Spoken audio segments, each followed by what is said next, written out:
శుభం వ్యాధి శ్రీ గురుభ్యో నమః. వృషభ రాశి వారికి జూన్ 1వ తారీఖు నుండి 15వ తారీఖు వరకు ఏ విధంగా ఉన్న విషయాన్ని మనం విశేషం తెలుసుకోవడం ప్రయత్నం చేద్దాం.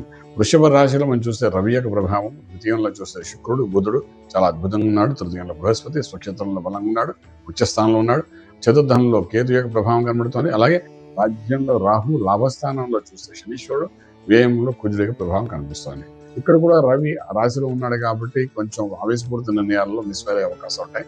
కోపం తెచ్చుకోకుండా నిదానంగా, అది భార్యాభర్తల మధ్య అనుకోండి, ఉద్యోగంలో మీ పై అధికారుల దగ్గర అనుకోండి, వ్యాపారంలో మీ దగ్గర పనిచేసే వ్యక్తుల దగ్గర అనుకోండి, ఈ కోపమే శత్రువుగా మారి మీకు మానసిక ఒత్తిడి ఇచ్చే అవకాశాలు ఉంటాయి. కాబట్టి కోపాన్ని చల్లార్చుకుని మెడిటేషన్ చేయండి, చాలా బాగుంటుంది.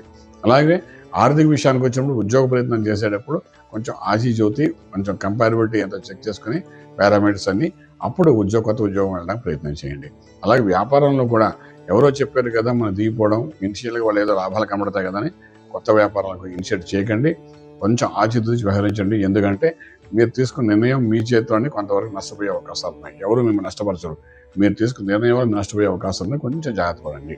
అలాగే విదేశాలకు వెళ్ళి చదువుకోవాలనుకున్న విద్యార్థులకు అనుకూలంగా ఉంది. విదేశాలు చదువుకుంటున్న విద్యార్థులు కూడా ఉద్యోగరీత్యా ఫలితాలు కూడా చక్కగా వచ్చే అవకాశాలు కనబడుతున్నాయి. ఇంపోర్ట్ ఎక్స్పోర్ట్ వ్యాపారం చాలా అనుకూలంగా కనబడుతున్నాయి. ట్రేడింగ్ చేసేటప్పుడు లక్కీ నెంబర్ 6 పాజిటివ్గా మీకు పనిచేస్తుంది. ఏమాత్రం భయపడక్కలేదు. తర్వాత ఐరన్ కోరు, స్టీల్, సిమెంటు, క్రూడ్ ఆయిల్స్ మీద ట్రేడింగ్ చేసుకుంటూ వెళ్ళడానికి ప్రయత్నించండి, లాభదాయకంగా ఉంటుంది. అలాగే ఫిల్మ్ ఇండస్ట్రీలో, ఫార్మా ఇండస్ట్రీలో వర్క్ చేసే వాళ్ళకి మాత్రం ప్రొడ్యూసర్స్ కానీ ఇన్వెస్ట్మెంట్ ప్లాన్స్ ఎవరైతే చేసుకోండి, సక్సెస్ అయితే బాగానే కనిపిస్తుంది. అలాగే శుభవార్తలు వింటారు, శుభమైన కార్యక్రమాలు పాల్గొంటారు.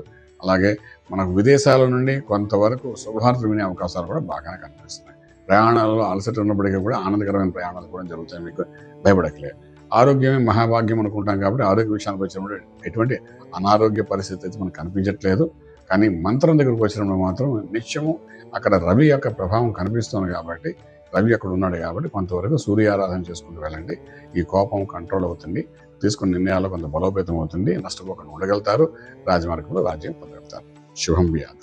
పూర్తి వివరాలకు సంప్రదించండి శ్రీ వేదమాత గాయత్రి జ్యోతిష్యాలయం, Brahmasri మంతా Suryanarayana Sharma garu, Srinilayam, first floor, 101, Sai Vaibhav layout, Chitrapuri colony పక్కన, కాజాగూడ, హైదరాబాద్ 500008. సంప్రదించవలసిన ఫోన్ నంబర్ 8855559147, 8855559148, 9849996644.